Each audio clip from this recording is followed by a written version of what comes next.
So before we talk about what gasoline is, let's talk about what oil is. Oil is a viscous liquid derived from petroleum, especially for use as a fuel or lubricant. Oil is formed deep underground from the decomposition of organisms such as plankton and algae. Over millions of years, heat and geological pressure transform this organic matter into oil and gas. So we've talked about what oil is. Let's talk about the history of oil. Before oil was used in cars, oil was used to pave roads, fuel kerosene lamps, make flammable products for the military, and make lubricating oils. Oil has been produced commercially and refined since the 1850s. Oil was used as an alternative to coal. At the time, oil was a more environmental friendly option for society. And society used oil because they thought it was environmentally friendly, not really knowing what the costs were. So let's discuss the different types of oil. Different types of oil include jet fuel, gasoline, kerosene, light virgin naphtha, heavy virgin naphtha, petroleum ether, petroleum spirit, and petroleum naphtha.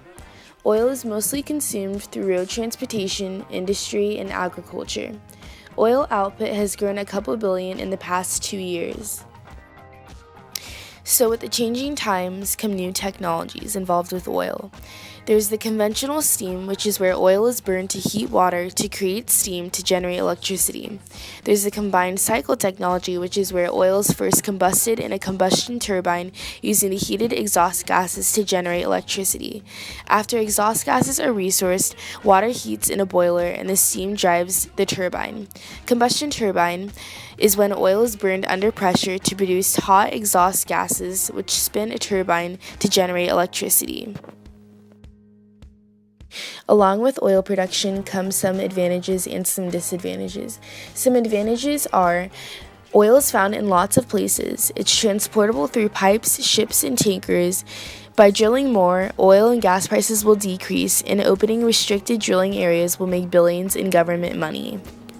Some disadvantages include that the oil spills will cause great environmental damage, and workers are in danger as oil rigs can explode from something as simple as bad weather. Although there are a lot of disadvantages to oil production, there are ways that it can be improved, and oil can be improved by putting regulations on oil to control the environmental impacts. The United States Environmental Protection Agency is just one of the agencies that helps with oil spill cleanups, etc.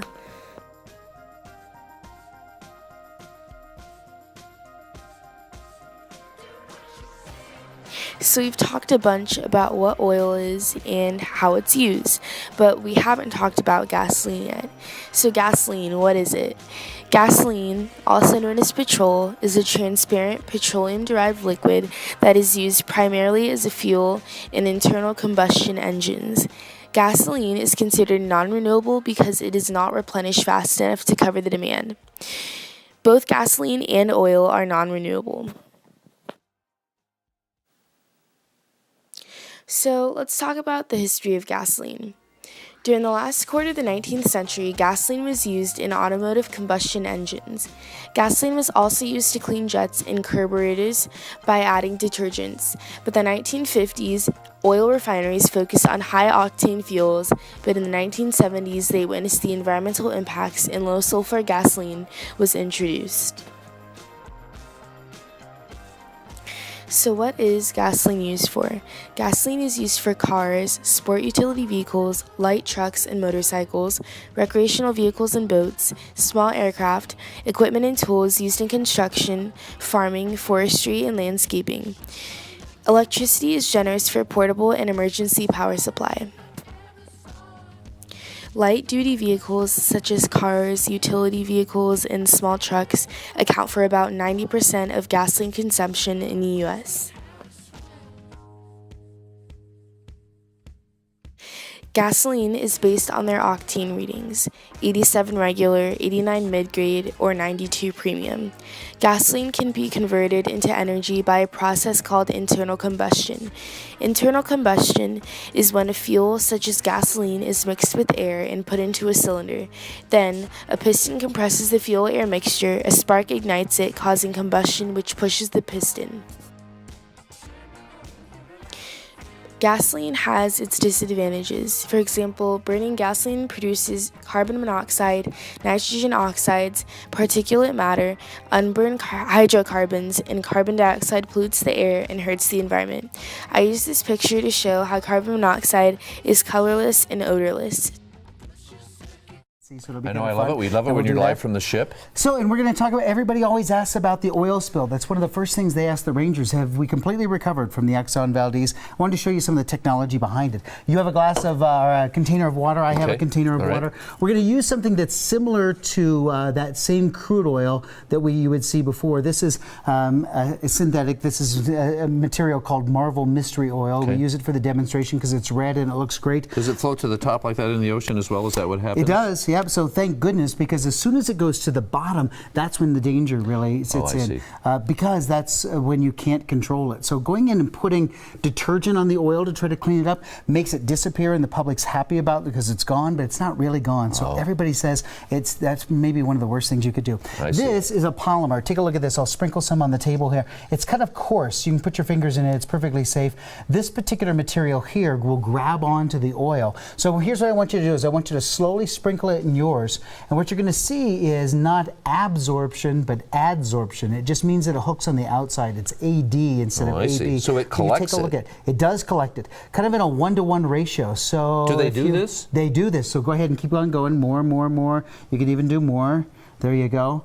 So what's going to happen is this. You can see that it's starting to, yeah, there you go. And so as we move this whole thing around like this, you can see that it starts to form this layer.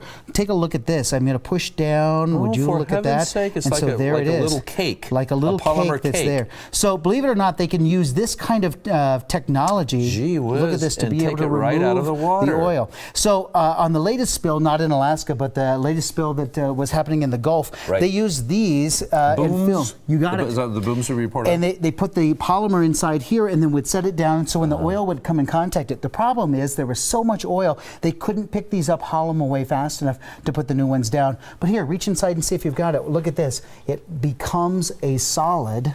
And there it is.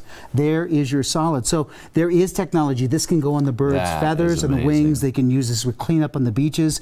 And it's a polymer that grabs onto that oil. So is the technology the same polymer in baby diapers that we use all the time? Or, no, that's an absorbent polymer, but this is specifically for oil, which is fascinating. And the greatest part is the guy who invented this, well, the bad thing is he passed away before they ever saw it used in this type of commercial application because the government had some regulations about sprinkling this powder in the open seas. They want you to contain it like this, but you can see how effective this is. So it's been an activist project for kids all over the country to say, this is what we can use, unfortunately, when those spills happen. You can actually burn this, and there's a BTU rating on it, and you can extract some of the energy. No kidding. So the guy was absolutely amazing.